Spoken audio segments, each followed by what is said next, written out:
Brooklyn's last memory was fire, not the comforting kind that crackled in hearths, but the searing, consuming inferno that had engulfed the evacuation shuttle. She remembered the children's screams, their small hands clutching at her uniform as the Xylthan warship's plasma cannon charged for a final shot. She remembered making a choice.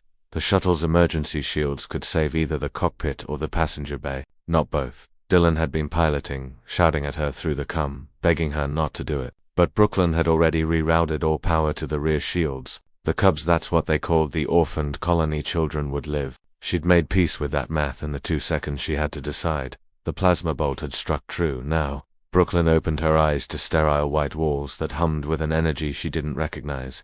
Her body ached, but in a distant way, as if the pain belonged to someone else. She tried to sit up and found herself restrained by bands of soft light across her chest and limbs. Not rope, not metal, pure energy, holding her to a surgical table that seemed to float in midair. Subject is conscious. A voice clicked and whistled in a language that shouldn't have made sense. Yet somehow, horrifyingly, Brooklyn understood every word. Translator implant successful. Begin interrogation protocol. A figure emerged from the shadows. Tall, insectoid with 6 limbs and compound eyes that reflected Brooklyn's face back at her in 1,000 fractured pieces. The very species that had been systematically destroying human colonies for the past 3 years. You should not be alive, human, the creature said, tilting its head with unnatural precision. Your vessel was destroyed. Your body was damaged beyond biological repair. Brooklyn tested the restraints. They didn't budge, but she felt something else's strength in her limbs that hadn't been there before. Then why am I alive? Because you interest us. Another Xylthan entered the chamber, this one wearing what Brooklyn recognized as military insignia. You diverted your ship's shields to protect offspring that were not genetically yours. You sacrificed certainty of survival for probability of theirs. This is ... irrational. That's called being human, Brooklyn growled. The military Xylthon clicked its mandibles in what might have been amusement. We rebuilt you, enhanced you. Your species' emotional irrationality, combined with our superior biotechnology, you will make an excellent weapon. You will tell us the location of Earth's remaining colonies. You will help us understand human defensive psychology. You will serve. Brooklyn laughed. It was a harsh, bitter sound that echoed off the white walls. You rebuilt me to make me betray my own people. You don't understand humans at all.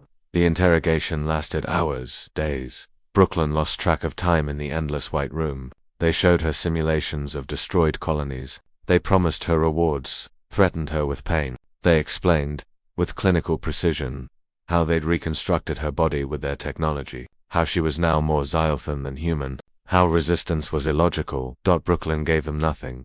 On what she estimated was the 5th day, a small error occurred. A junior technician left the energy restraints at 60% power instead of full capacity during a routine scan. It was enough. Brooklyn had been testing her new strength in secret, feeling the alien enhancements woven through her muscles, the processing speed of her augmented nervous system. When the restraints weakened, she moved. The technician didn't have time to sound an alarm. Brooklyn's enhanced reflexes were faster than even Xylthon reaction times. She crushed the control panel, grabbed the nearest weapon, some kind of plasma blade, and ran. The fortress was a maze of corridors, all identical white surfaces and pulsing energy conduits. Alarms shrieked. Xylthan soldiers poured from every junction. But Brooklyn wasn't the same woman who'd died protecting those children. Her body moved with impossible speed, the alien enhancements giving her strength and agility beyond human limits. Yet her mind remained purely human, unpredictable. Adoptably and absolutely furious, she fought through 3 security checkpoints, leaving unconscious Xylthon in her wake. She wasn't trying to kill them despite everything. That wasn't who she was. But she would get out. She would survive, because those cubs needed someone to come back and tell their story in the fortress's communication center. Brooklyn found what she needed. She'd been paying attention during the interrogation, memorizing every detail, every careless word. The Xylthon had let slip that they'd intercepted Dylan's escape trajectory. Her co-pilot had survived. He'd made it to the Terran Defense Fleet. Brooklyn's fingers flew over the alien controls, her enhanced neural processing allowing her to decode their systems in real. She sent a tight beam message with the fortress's coordinates, their defensive capabilities, and everything she'd learned about Xylthon psychology. Then she sent a personal message. Dylan, the Cubs made it because you didn't give up. Now it's my turn to come home. Brooklyn, the Xylthan military commander, burst into the comm center with a squad of elite soldiers. You cannot escape. Human, this fortress is impenetrable. Brooklyn turned to face them, plasma blade humming in her hand, and smiled. You said you rebuilt me to understand human defensive psychology. Here's your first lesson. We don't just defend, we survive, we adapt, and we never, ever abandon our own. The fortress's shield suddenly flickered and died. Through the viewport, Brooklyn saw them, a dozen Terran warships dropping out of hyperspace, weapons hot. Dylan had received her message. The fleet had come. You said I was more Xylthan than human now, Brooklyn said, advancing toward the commander. You were wrong. You gave me your strength, but I kept my humanity. That's what you'll never understand. That's why you'll lose. As the first Terran Marines breached the fortress walls, Brooklyn realized something profound. The Xylthan had tried to make her their weapon, but they'd created something else entirely, a bridge between species.